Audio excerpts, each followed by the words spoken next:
Hey, Earthlings, welcome to a quick three-part series. Now, this series is looking at the journey to veganism.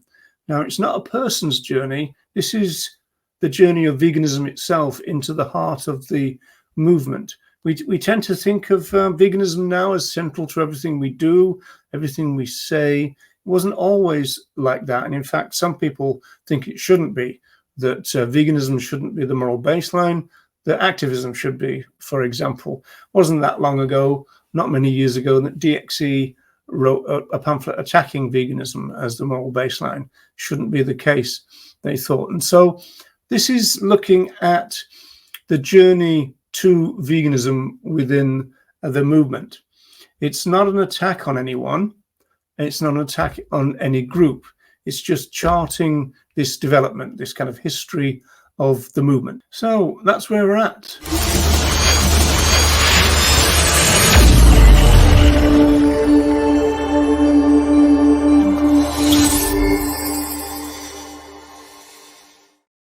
Yes, indeed. So we're asking this question, when did the vegan movement stop being petrified of the word vegan? And we're only talking about the recent history, really. We're starting with the Grassroots, Where My Heart Is. This is a magazine that was written by a friend of mine called Neil Lee. Now, they always used to include this animal rights calendar. So we're talking about, this is 1996. We're talking about coming up to the end of the last century and the beginning of this century. Now, the big events of 1996 in terms of national events was a mass vegetarian rally and picnic in London, and also National Vegetarian Week. There is mention of the London Vegan Group, which had started by then, but the overwhelming focus at this time was on vegetarianism. Here's Archangel, who are very supportive of direct action and also of veganism, another grassroots publication. It was the grassroots that really pushed this change. Here they're advertising the second National Vegan Festival. Again, we're talking about 1999, so the end of the last century, the beginning of this one. When we move to the national groups, this is Viva. So this is 1998 through to 2000. And you see the name, the top left there, Vegetarian International Voice for Animals. Now, they've been through a few different names, but this one was the one that stuck for the longest and only changed fairly recently. The article to the right at the top there is about pig slaughter. In particular, it's about the electrified tongue stunning method.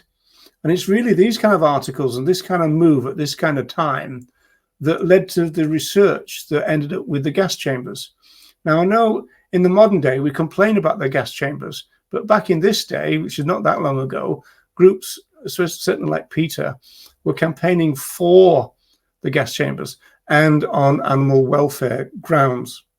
And then with the arrow there, you see the end of that thing where they talk about pig slaughter, how terrible it is and everything, and then they offer a Go Veggie information pack.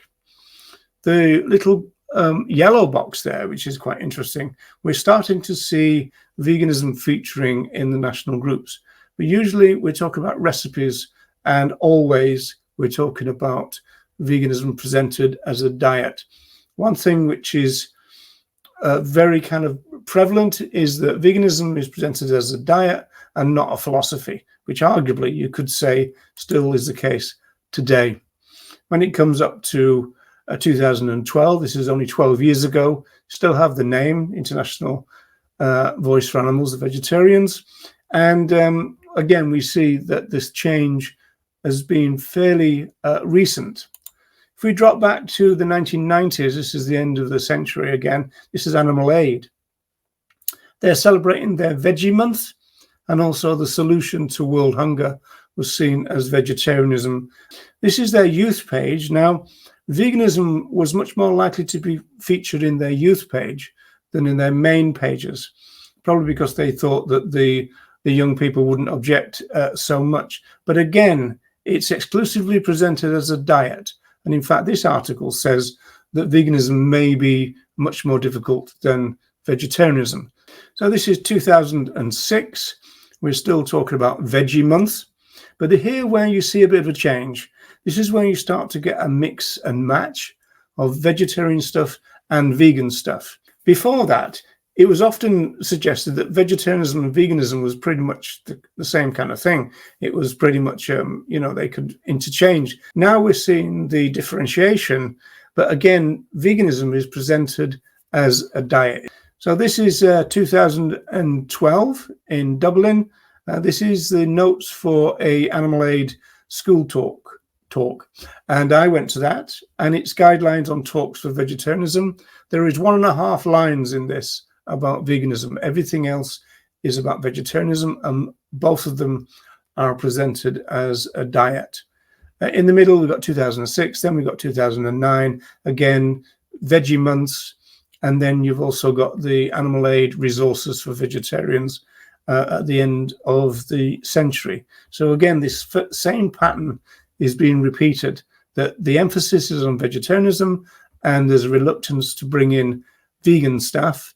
And when it is brought in, it's presented as a diet.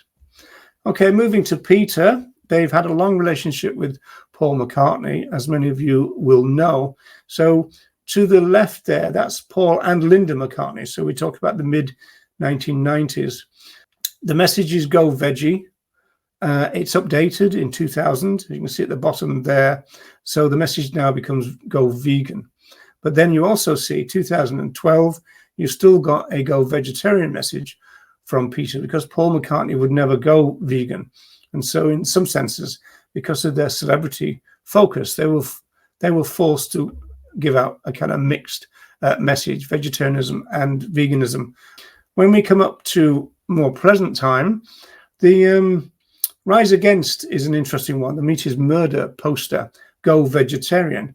Now, Rise Against, described in the blurb as their members are made up of vegetarians and vegans, but the main headline is always vegetarian. It's interesting, really, because this is a straight edge band, and usually straight edge is associated with veganism, but there are some kind of vegetarian elements to it, and they found a vegetarian one, as it were, to promote rather than a vegan one. And then the latest thing here is 2019, so 5 years ago, we've got vegetarianism being promoted via a Indian actor who was voted by Peter as India's hottest man, apparently. Okay, this is present day now, and this is Peter in Britain. This one is really disappointing in a sense, because, again, veganism is presented as a diet. Again, veganism and vegetarianism is presented as almost being the same type of thing. And when it comes to the motivation for vegetarianism and veganism, they suggest that most people do it because they love our fellow animals. So again, the philosophy is nowhere to be seen. And in fact, if anything, this is a little bit of kind of going backwards. So where are we? Why is it like this? Now, some writers in the movement have suggested that the reluctance to go vegan, the prevalence of the vegetarian message, is to do with funding. So here we can see some examples of that. This is Animal Equality. Animal Equality present themselves to the movement as a vegan animal rights organization, but they get a lot of money doing their cage-free and broiler welfare campaigns. Here we can see almost $11 million being spent on welfare campaigns.